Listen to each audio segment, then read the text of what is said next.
Let's talk now with Sherman Alexie. He comes from a long line of people who have lived the consequences of inequality. Native Americans, the first Americans. They were the target of genocide, ethnic cleansing, which for years was the hidden history of America, kept in the closet by the authors and enforcers of white mythology. How do you grapple with such a long denied history? Well, if you're Sherman Alexie, you face it down with candor and even irreverence, writing poems, novels, and short stories, and even movies. Here's a clip from Smoke Signals that Alexie wrote and co-produced in 1998. You gotta look mean or people won't respect you. White people will run all over you if you don't look mean. You gotta look like a warrior. You gotta look like you just came back from killing a buffalo. But our tribe never hunted buffalo. We were fishermen. What? You want to look like you just came back from catching a fish?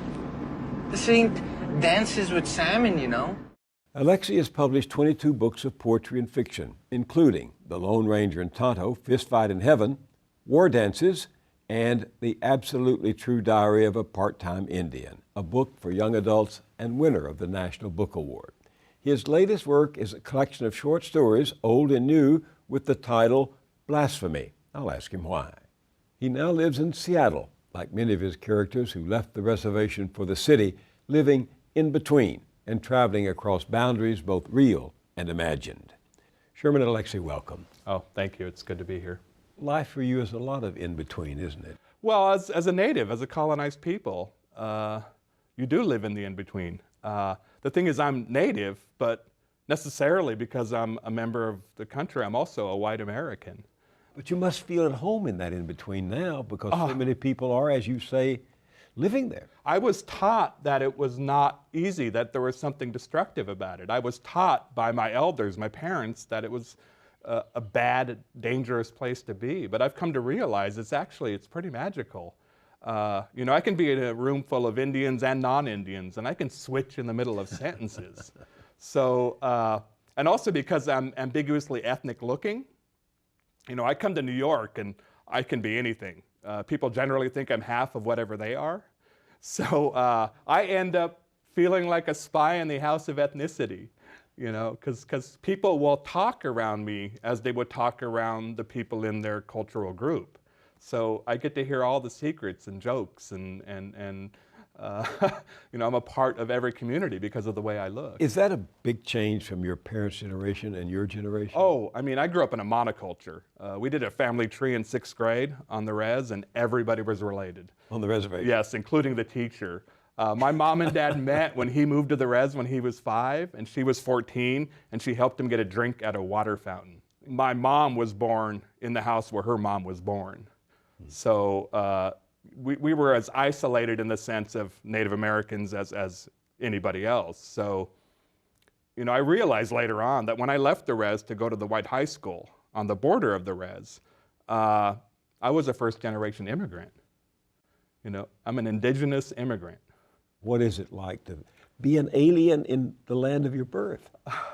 I mean, it's a destructive feeling because, you know, a lot of Native culture has been destroyed. So you already feel lost inside your culture. And then you add up feeling lost and insignificant inside the larger culture. So you end up feeling lost squared. And to never be recognized, to never have any power. You know, other minority communities actually have a lot of economic, cultural power. But we don't, you know, not at all. I mean, you can still have the Washington Redskins, you know, you can still have the Atlanta Braves and the Cleveland Indians, which is by far the worst. And if you look at Chief Wahoo on their hats and put Sambo next to him, it's the same thing. And you know, you could never have Sambo anymore. Most, you know, at least half the country thinks the mascot issue is insignificant. But I think it's indicative of the ways in which Indians have no cultural power. We're still placed in the past.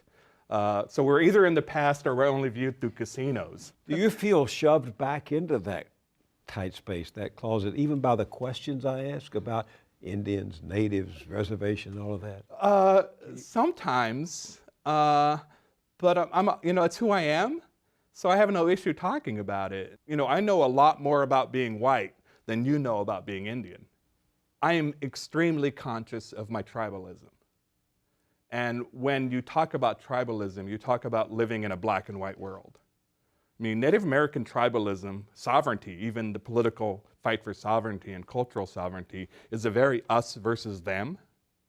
And I think a lot of people in this country, especially European Americans and those descended from Europeans, don't see themselves as tribal. You know, I don't think, for instance, Republicans see themselves as tribal.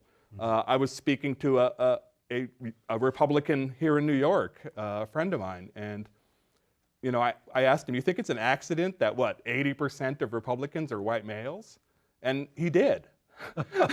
I mean, Coincidence, huh? Yes, he couldn't even imagine that he's part of a tribe. So as a member of a tribe, I think I have a more conscious relationship with black and white thinking. And I used to be quite a black and white thinker in public life and private life until 9/11. You know, and the end game of tribalism is flying planes into buildings. That's the end game. So since then, I have tried, and I fail often, but I have tried to live in the in-between, to be conscious. What did Fitzgerald say? The sign of a superior mind is the ability to hold two different ideas. Keats called it negative capability. So I have tried to be in that, and fail often, but I try. That's what I get from your poems. You even see Yo-Yo Ma's cello differently from the rest of us. That's one of my favorites. Would you read it? Oh, yes. Here yes. it is. And this poem is called Tribal Music. Watching PBS, it occurs to me that I want to be Yo-Yo Ma's cello. Hello. Does this mean that I'm sexually attracted to Yo-Yo Ma? Nah, he's cute and thin, looks great in a tux, and makes the big bucks. But I long to be simultaneously as strong and fragile as the cello. I want to be the union of fingertip and string. I want less to be a timorous human and desire more to become a solid wooden thing. Warm to the touch, but much colder when left alone in my case. I need to flee the mystery of mortality and insanity and become that space between the notes. I no longer want to be the root cause of anybody's pain, especially my own. Oh, Yo-Yo Ma, I hem and ha, but let's be clear. I want to abandon my 16-drum fear and inhabit the pause that happens between falling in love and collapsing because of love. I want to be sane. I want to be clean and visionary, like a window pane. Where does that come from? Well, you know, number one, the cello looks like a woman to me, and you know, the curves, and so I am, in a way, and it's funny to admit this, I am sexually attracted to the cello. The curves really get me. So as I watched him play, you know, Yo-Yo Ma is sort of making love to a beautiful woman, and I want to be that beautiful. So I was thinking of that watching it, and then it occurred to me, you know, I'm a man, I don't want to be a woman, but I want to be the object of beauty. I want to be so clearly beautiful. And in a way, it's a need for perfection, you know, the desire to be perfect, even though I can't be, and even though if I really started thinking about it, I don't want to be. But there's a state of nirvana or bliss, especially when Yo-Yo Ma's playing.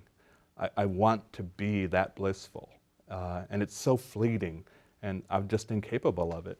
Yearning for that moment of sanity or that place of sanity, you Yes. say in there, to be sane. Yes. Well, I'm bipolar, so you know, I myself veer between these extremes, and to be in the middle is a strong desire. And I mean, I'm working on this idea, I don't know where it's going to go, that being tribal, being colonized automatically makes you bipolar. I think the entire Native American world is bipolar. But is this your imagination, or are you clinically bipolar? I'm Have you been diagnosed? I've been diagnosed. I'm medicated, and the medication's working right now. I mean, as any person watching this who knows anything, You know, the medications have to be adjusted constantly because your brain sneaks around it. You know, your brain is like your bipolar brain is like the soldiers, and your sanity is like the civilians. Help me understand what the experience of bipolarity is. What happens to you? Well, you know, when you're depressed, you know, it's like the world has ended. Even getting out of bed takes the most massive amount of effort. But when you're manic, oh, it's so addicting. You know, I have finished novels in 2 weeks in manic stages, just staying up, you know, 2 days in a row writing, and great stuff often. I mean, you're crazy, so you get these incredible images. You know, forget Yo-Yo Ma's cello. I mean, it ends up being, you know, I'm hearkening back to somebody like Sylvia Plath, you know, writing Colossus, you know, Daddy, you know, you do not do, you know, which directly comes out of mental illness and depression and mania. I would venture that most of the world's great art has come out of manic periods in an artist's life. But has it ever occurred to you that there's been more preoccupation with Sylvia Plath's illness than with her poetry? Oh yeah. I mean, there's a new biography out about her, and it's the same story. It's about her craziness. Why is that? I think we're more interested in the biography. The story. Yeah, and especially in this era where there are no secrets anymore, Yeah. where the audience, in fact, desires so much to know more about the artist.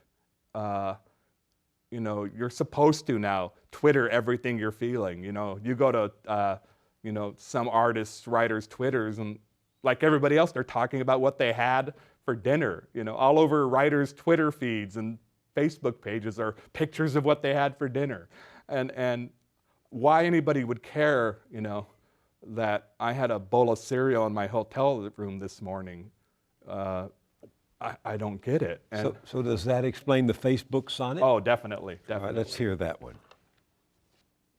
The Facebook sonnet. Welcome to the endless high school reunion. Welcome to past friends and lovers, however kind or cruel. Let's undervalue and unmend the present. Why can't we pretend every stage of life is the same? Let's exhume, resume, and extend a childhood. Let's all play the games that occupy the young. Let fame and shame intertwine.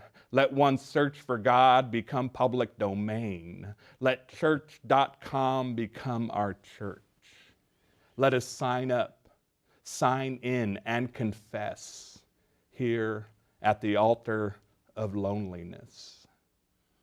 Sherry Turkle has written a book called Alone Together on just this point, talking about how the internet has produced this serial isolation.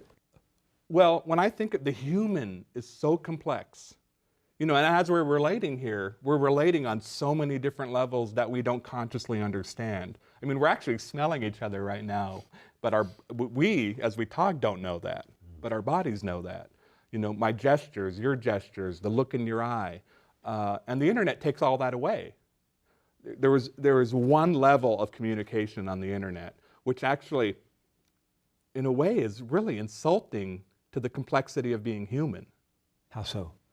It limits us to one sense. One dimension. One dimension, and that's not who we are.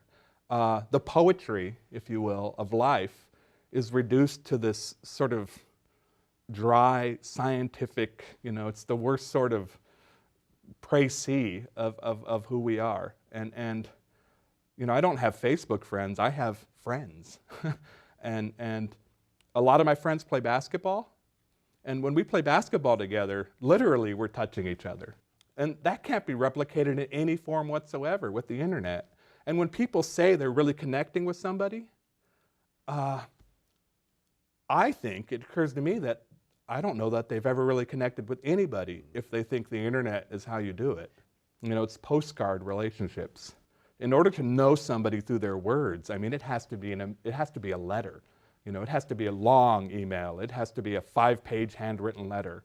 You know, it has to be overwhelming and messy and sloppy as humans are. And Facebook and Twitter and these other social sites bring 140 characters. I mean, I'm on Twitter and I have fun, but I don't think anybody learns anything about me as a person. You know, one of the things I've always tried to do as a public person is limit the gap between who I am on a daily basis and who I am on a stage. You know, I've tried to be as honest as possible. Yes, I've tried to be as honest as possible. How are you different? Well, I think I'm a more gentle person in private, maybe slightly more gentle. I mean, I'm a lot more confrontational in public. I mean, I'm a very angry person. At what? Oppression, Oppression. racism, sexism, colonialism, the sins of capitalism, the sins of socialism, human weakness, human cruelty. You know, when we behave more like a lion pride than people with prehensile thumbs. Is writing cathartic for you? Is it healing? No. I think it can be healing for readers. You know, I have been helped and healed by other people's words. Same here.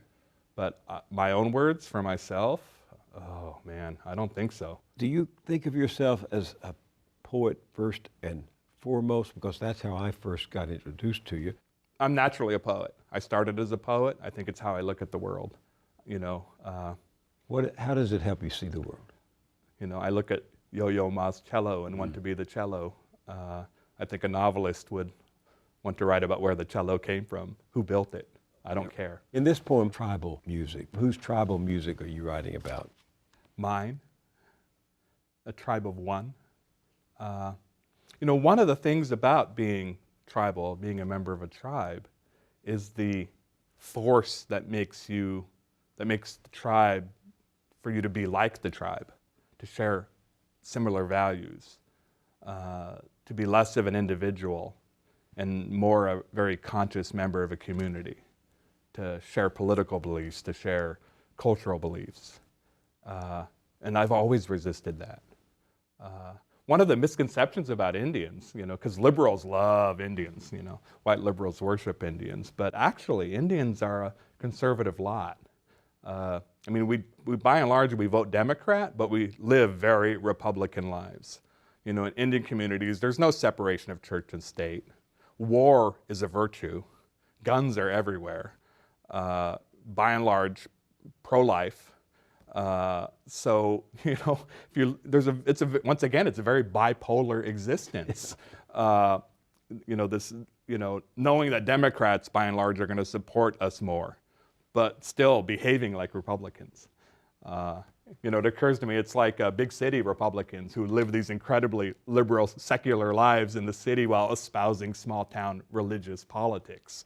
You're so different from how I expected you to be, quite frankly, because I have never met you, although one of my producers met you some years ago, 11 years ago, I think. It's Rick amazing. Fields, yes. And I have a clip of the piece that we ran on my show then about you from Seattle. Take a peek. But my dad, that alcoholic nomad, he used to leave my family for days or weeks at a time drinking and roaming. And I would lie awake all night waiting for him to come home. And 5 or 6 times I cried myself sick into the hospital. And I'd lie awake in the kids' ward, ignoring the night shift nurses who came in and said, please try and get a little sleep. So maybe I learned how to be an insomniac because I'm still waiting for my father to come home. What's changed for you since then? Medication. I was undiagnosed bipolar, and staying awake was directly the result of that. Either staying awake because I was depressed and didn't want to fall asleep for the nightmares, or because I was manic and couldn't fall asleep because I had a million things to do. Did your father ever come home? No. You know, I cut my hair when he died. It's part of a ceremony, and you can grow it back when the grieving is over. It's been 10 years since he died. So, and I haven't grown my hair back, and I doubt I will. He was an alcoholic. Oh, lifelong, really. There's one scene in your short story, War Dances, where the narrator's in the hospital with his father, who has just had surgery. He's cold, and the son is trying to find a blanket for him. Why don't you read this excerpt, War Dances from Blasphemy. I walked down the hallway, the recovery hallway, to the nurse's station. There were 3 women nurses, 2 white and 1 black. Being Native American, Spokane and Coeur d'Alene Indian, I hoped my darker pigment would give me an edge with the black nurse. So I addressed her directly. "My father is cold," I said. "Can I get another blanket?" The black nurse glanced up from her paperwork and regarded me. Her expression was neither compassionate nor callous. "How can I help you, sir?" she asked. "I'd like another blanket for my father. He's cold." "I'll be with you in a moment, sir." She looked back down at her paperwork. She made a few notes. Not knowing what else to do, I stood there and waited. "Sir," the black nurse said, "I'll be with you in a moment." She was irritated. I understood. After all, how many thousands of times had she been asked for an extra blanket? She was a nurse, an educated woman, not a damn housekeeper. And it was never really about an extra blanket, was it? No, when people asked for an extra blanket, they were asking for a time machine.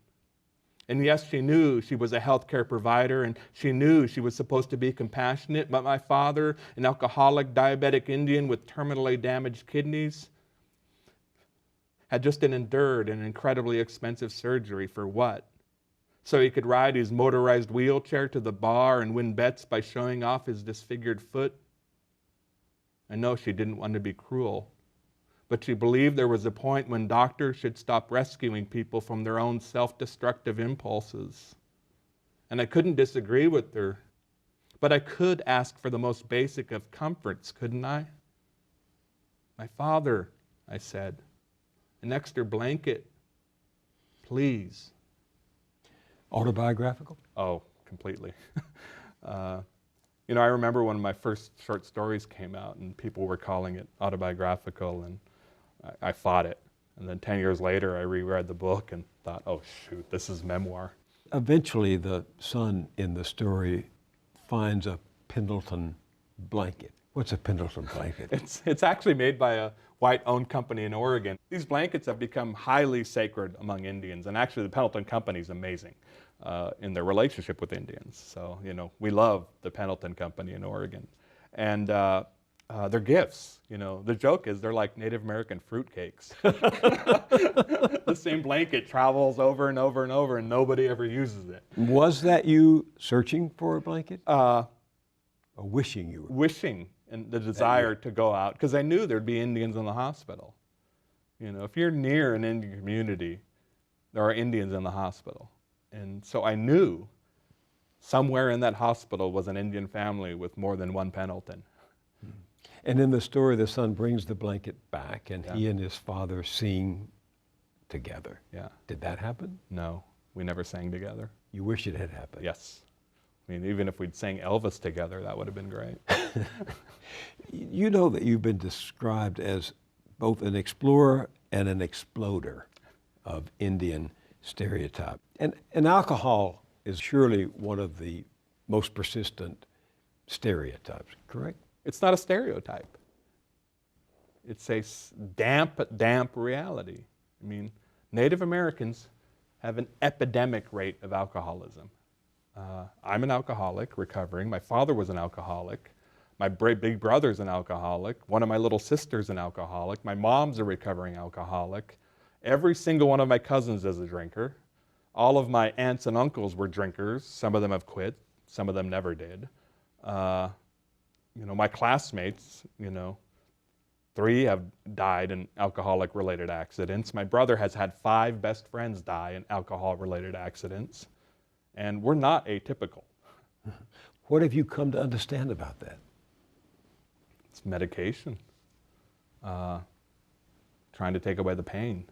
And in a way, it has substituted for cultural ways of dealing with the pain. So instead of singing, we're drinking.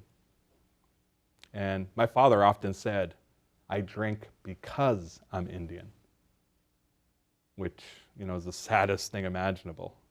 Why did you drink? Because I'm Indian. How do you stay sober? Because I don't want to disappoint all those hungry sons out there whose own fathers have failed them. Because whether or not I believe in visions or omens,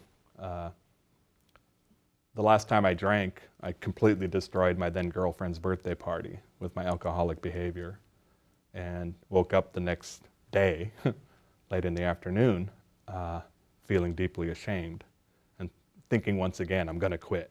You know, I tried 8 or 9 times, but I woke up, went and checked my mail, and the acceptance from Hanging Loose for my first poetry book was in the mail.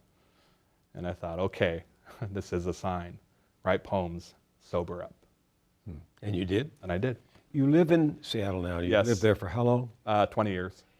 But as a boy, you lived on the Spokane Indian reservation.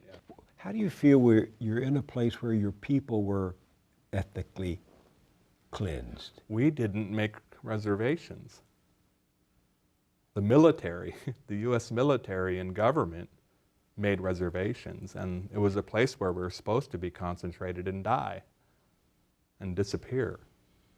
And I don't know, and I think it's only out of self-destructive impulses that Native Americans have turned reservations into sacred spaces. You don't consider them sacred? No. Often the place where reservations aren't where the sacred locations were for tribes. I think Spokane, because it's where Spokane Falls is, I think the city is actually far more sacred than the reservation. Well, more Indians today live in the cities than live on reservations. It's almost 70% of natives live off the reservation. It's not easy to live in either place. Can American Indians ever feel easy in a country that is haunted by the memories of genocide, ethnic cleansing? I think for that process to begin, the United States would have to officially apologize. I mean, there's that Holocaust Museum in the United States, which I think there should be. Right in downtown Washington. But there should also be a Native American Holocaust Museum. Why isn't there? This country is not good at admitting to its sins. Have you ever heard an apology for what happened?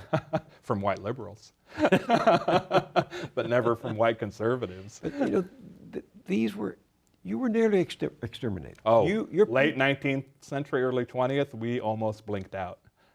Ironically, the reservations also saved us because they concentrated us. How did that save you?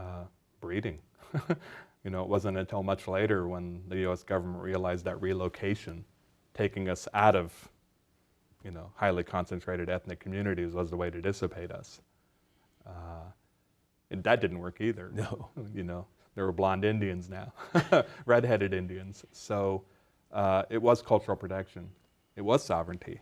The impulse to be together in a little group. In this sense, possessed of a horrendous memory, do you sometimes think of yourself as Jewish? Constantly. I have a really strong identification with that. And, you know, it's funny because my poetry editors are Jewish, and, you know, I have quite an international following. And one of my editors tells a story of she and her husband were in Europe, and these Italian scholars were really obsessed and questioning about, you know, what is the relationship between Jewish people and Indians, and using my work as sort of this universal idea. And they asked her, what does the native world think about, you know, Jewish people and Native Americans? And she said, I think only Sherman talks about that. So it's a very personal vision. The big thing is humor. Humor in the face of incredible, epic pain. I mean, Jewish folks invented American comedy. When you're being funny in the United States, you're being Jewish. And despite all this incredible dislocation. And the thing, you know, even though it's pretty similar in population, the number of Jewish folks and the number of Native Americans, they've had this incredible success. They have this incredible cultural power. And in a way, I wish that was us. In a way, that could have easily been us. You know, Indians with our storytelling and artistic ability could have created Hollywood. We could have created American comedy. So in some ways, we're the yin and yang of the American genocidal coin. There's a poem that I have read several times in anticipation of this meeting, and this one is troubling. Another proclamation. Another proclamation. When Lincoln delivered the Emancipation Proclamation, Who knew that 1 year earlier in 1862, he'd signed and approved the order for the largest public execution in United States history? Who did they execute? Mulatto, mixed bloods, and Indians. Why did they execute them? For uprising against the state and her citizens. Where did they execute them? Mankato, Minnesota. How did they execute them? Well, Abraham Lincoln thought it was good and just to hang 38 Sioux simultaneously. Yes, in front of a large and cheering crowd, 38 Indians dropped to their deaths. Yes, 38 necks snapped. But before they died, 38 Indians sang their death songs. Can you imagine the cacophony of 38 different death songs? But wait. One Indian was pardoned at the last minute. So only 37 Indians had to sing their death songs. But oh, oh, oh, oh, can you imagine the cacophony of that one survivor's mourning song? If he taught you the words, do you think you would sing along? Talk about that. Well, essentially they were executed for terrorism. The perception of being terrorists, for defending themselves and their people from colonial incursions. As the whites had been pushing into Minnesota, pushing them further west, and promised them, as I understand it, food in exchange for land, and then the food didn't come, Right. and the Indians reacted violently. And then all over the country, massacres happening of people. They would push these tribes and these people onto reservations, and then send the soldiers in to wage war on them. I just learned. I don't know why I didn't know this. Some sort of denial, I guess. But they gave medals of honor to U.S. soldiers who participated at Wounded Knee, absolute massacres of unarmed women, children, and elderly people. They gave medals of honor. And this idea of Lincoln as this great savior, which is true, but in deifying him, it completely whitewashes the fact that he was also a complete part of the colonization of Indians, a complete part of the wholesale slaughter of Indians. He lived in the in-between like everyone. What I know of this incident is that 303 Indians were sentenced to death. President Lincoln commuted the sentences of 265 of them on the basis, he himself said, of not enough evidence, but allowed 38 of them to be hanged. So the hypocrisy abounds. So once again, the way in which I watch Lincoln, the movie, is far different than most people watch Lincoln. That movie in no way portrays the complexity of human beings, and certainly does not portray the complexity of Lincoln, who for his genius was also, an incredibly, as any politician, an incredibly conflicted and conflicting man who was capable of ordering great evil, and who did, in fact, by ordering it, created great evil, committed great evil. A sinful, sinful man, that Lincoln. Had you known about the story for a long time? Most Indians know a lot about the massacres. Yeah. They're touchstones. They're myth for us. What saved you spiritually? What saved you inwardly? Storytelling. How so? The age-old stories. Sort of a actual sacred nostalgia. And keeping all the ghosts alive, keeping all the memories alive. If you tell a story well enough, everybody in it is right there. So nobody ever dies.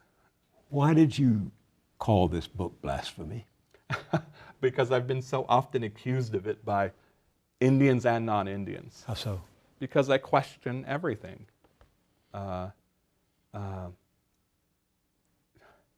Because even though I do believe in the sacred, I believe just as strongly in questioning what people think is sacred. Because we're humans and we make mistakes. So, I do my best to point out our weaknesses, and people don't like that. And the weaknesses of our institutions. and the weaknesses of our politicians and the weaknesses of our religions. Once again, 9/11 was the event for me. 9/11 turned all sorts of people into fundamentalists who weren't otherwise, on the left and the right, in the Christian worlds and in the Muslim worlds. And I refuse to participate. So what do you mean by blasphemy? I don't believe in your God. And your means the royal your. Do you believe in your God? No. What do you believe in? Stories. Stories are my God. Would you read this for me? Vilify. I've never been to Mount Rushmore. It's just too silly. Even now as I write this, I'm thinking about the t-shirt that has 4 presidential faces on the front and 4 bare asses on the back. Who's on that damn t-shirt anyway? Is it both Roosevelt, Jefferson, and Lincoln? Don't get me wrong, I love my country, but epic sculpture just leaves me blinking with dry-eyed boredom. And don't get me started on blown glass art. I really hate that crap. I've never been to Mount Rushmore. It's just too silly. Even now as I write this, I'm thinking that I'd much rather commemorate other presidents. Let's honor JFK's whoring and drinking, or the 13 duels Andrew Jackson fought to defend his wife's honor. Why don't we sculpt that? Who's on that damn Rushmore anyway? Is it McKinley, Arthur, Garfield, and Lincoln? And yes, I know there's a rival sculpture of Crazy Horse, but the sight of that one is ball shrinking because Crazy Horse never allowed his image to be captured. So which sculptor do you think he'd now attack? I've never been to Mount Rushmore. It's just too silly. Even now as I write this, I'm thinking about George W.'s wartime lies, Clinton's cigars, and Nixon's microphones. And I'm cringing because I know every president, no matter how great on the surface, owned a heart chewed by rats. Who's on that damn Rushmore anyway? Is it Buchanan, both Adams, and Mr. Lincoln? Answer me this. After the slaughterhouse goes out of business, how long will it go on stinking of red death and white desire? Should we just cover the president's faces with gas masks? Who cares? I've never been to Rushmore. It's too silly. Even now as I write this, I'm thinking, who's on that damn mountain anyway? Is it Jefferson, Washington, Reagan, and Lincoln? Now go 8 pages over to page 38 and read me your footnote. So it's footnote 13. Honestly, I've never been there.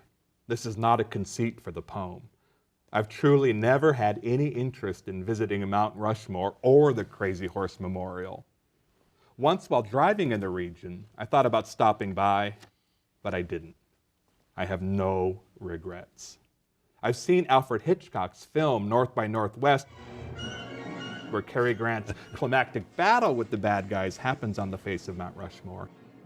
It's exciting, but I much prefer the ending where we watch Grant and Eva Marie Saint start to make out in their train car and then cut to the final shot of that awesomely phallic train penetrating a wonderfully vaginal mountain tunnel. I'm a lover, not a fighter. And we're all glad for that. Yes. Sherman Alexie, I've really enjoyed this time with you, and thank you very much for sharing it. Thank you. Thank you.